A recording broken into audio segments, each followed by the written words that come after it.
Hello and welcome to Spirits, Dallas's happy hour talking about the hidden and upcoming artists in the world of gaming, art, social media, new media, and video. I'm your host, Kyle Condis, and I'm here with Nico Martini. Hey, buddy. What's going on? How's it going? All right. So, I guess, why don't you tell us a little bit about yourself? What do you want to know? Like, what do I do? Yeah, just to let you know. I am the social media manager and host a Americana singer-songwriter show on a CBS radio station called Indieverse. Okay. It's a streaming and HD2 station that is actually, we just got named best radio station in Dallas. I think I heard recently that you're also one of the only independent radio stations online that are actually making profit too, I think. Yeah. We are the only online streaming station in CBS's cluster that is actually turning a profit. So it's kind of cool because we're sort of turning into the model of how to do it right and sort of how to go about this whole streaming thing. And so it's a pretty interesting position to be in. Awesome. So, well, how did you come about this? I mean, I also have a company that I kind of do social media management for actors, artists, and musicians. Okay. And through that, one of my clients and friends of mine is the imaging director at CBS Radio. Okay. Here, and so he was telling me about Indieverse, and he kind of knew what I had going on, and he wanted me to check out the station and see if I had any tips for him, and tips turned into, can you do this? And then it turned into, well, how exactly involved do you want to be? And so it just kind of, it skyrocketed from like just sort of giving a little bit of advice to actually managing all of their social media. And so like, what all does their social media include? I mean, I take Twitter for instance.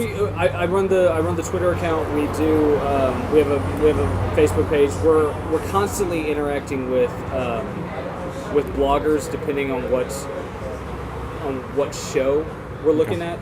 Like, for instance, we have a show called Bag Check with Ben. And what Ben does is he goes to either a festival or a city or a scene, a particular music scene. Like, for instance, he did he did Coachella, the music festival. Okay. The one that aired today was a look at Wales. So he looked at like music coming out of Wales right now. Then again, he'll also do like the shoegaze scene in Brooklyn. Because I mean, Brooklyn is Brooklyn. I mean, Brooklyn has a lot of music coming out. Exactly. So you can kind of specify with that. But when he does something like that, I help him out, and we sort of virtually go into that place. Okay. Find the bloggers who actually know what is going on, communicate with them, kind of figure out what we need to be listening to. We're going to start soliciting the bloggers to actually present particular bands on that show. Like, for instance, if we did Oklahoma City, there's a blog up there called Hypeful. Okay. And so Hypeful would then come on the show and kind of say, hey, this is Lucas from Hypeful, and the band that I want you guys to check out from OKC is The Ugly Suit. Okay. And The Ugly Suit's great. They're friends of mine. They just released a new album. Here's one of their tracks. I hope you enjoy it. There you go. So basically, you'll have the bloggers on the show, basically, talking about their bands that they like. Okay. As soon as we can get the logistics of and finding bloggers who kind of understand how to virtually record things. Like, obviously, it's easier for us to deal with people who are doing podcasts, because they know what they're doing as far as audio goes. Yeah. But as soon as we can kind of get that going, that's going to become a part of that particular show. Okay. So, for instance, that's one of the things that kind of happens underneath the social media. Okay. How about your show? You said you're doing kind of an Americana show. Why don't you tell us a little bit about that? I host a show called American Highway. That is, it's Americana, roots rock, singer-songwriter, just kind of, it's more of the jammy country fried type of indie music. And basically the way that came about was I was talking to Eric, our program director, about just kind of the genres and what all we were playing.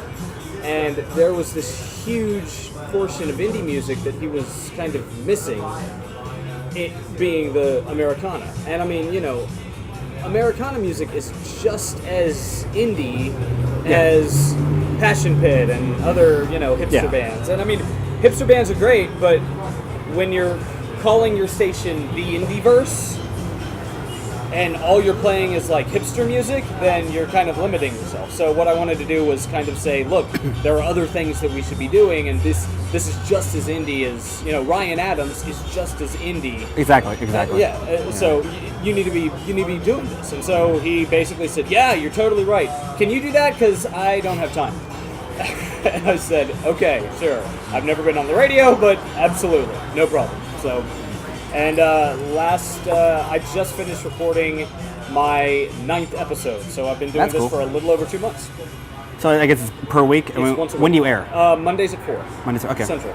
Okay, and the station is, if they want to look it up online? indie-verse.com. Okay. And it's a streaming CBS station, but go to indie-verse.com. We're also available on iTunes, and if you have a mobile phone, you can download the Yahoo Music app, which is powered by CBS. Okay. So you can find us there too. Okay. Yeah. Okay. Well, you mentioned earlier that you sort of have your own company that this all started from. I think it's called Hype. It's called Hypeworthy. Hypeworthy. So how did that start about? Hypeworthy basically came out of a conversation I was having with a friend of mine about the fact that there's this huge focus on social media just sort of in general, but one of the portions at the time that we felt was very lacking was individual attention paid to it. Okay. There's a lot of consultancies who do social media for things like Interstate Batteries or Chipotle or that kind of thing. They have people that they've hired to do their social media. Yeah. Ryan Adams doesn't necessarily have somebody that he's hired to do social media. Or for the independent market, they kind of they're their own people to help, I guess, advertise them. Yeah, well, I mean, it's more about the fact that people are using the internet and using social media to find musicians, and what we found was there's kind of a disconnect in musicians using the internet to find fans. Yeah. And so basically what we do is we do social media management. So if we have an artist who doesn't have an official online presence, then we establish the official online presence, and then we figure out where they have fans looking for them. Okay. So for instance, my biggest client is Michael Urie. He's on Ugly Betty. Yeah. Which is a show on ABC. Before we started with Michael, there were 7 or 8 fan sites online that he had nothing to do with. So he had an IMDb page that he didn't do. He had a Wikipedia entry that he didn't do. He had all of these fan sites that he had nothing to do with. So there's this huge online image of him that he had zero control over. So what we did was we gave him an official landing place. We put him on the social networking sites where he already had people looking for him, and kind of created sort of a more of an intimate connection between him and the people that were active. And does he now interact with those people? Or? Yes, okay. Very much so. He like this past year he got nominated for a couple of Teen Choice Awards, and I mean it's a lot of it. He's become really good buddies with Perez Hilton, which comes in incredibly handy. I mean, it's God love the guy, but it's a lot better to be his buddy than his enemy. I swear to God. We gave him a way to stabilize and solidify his online image. That's the most important thing we do. Of course, we can promote. Yeah. And we do marketing once we have it set up. And sure, the new season of Ugly Betty's coming up, so of course we're going to be talking about that and try to get people to watch Ugly Betty. But it's more about him controlling his own destiny online. But now the fact you're working with Indieverse, you're doing more music-generated stuff. So I mean, yeah, it just sort of happened that way. I mean, I used to be an actor and a director, so of course initially I kind of focused on the acting thing. What's your background on that? What's my background? I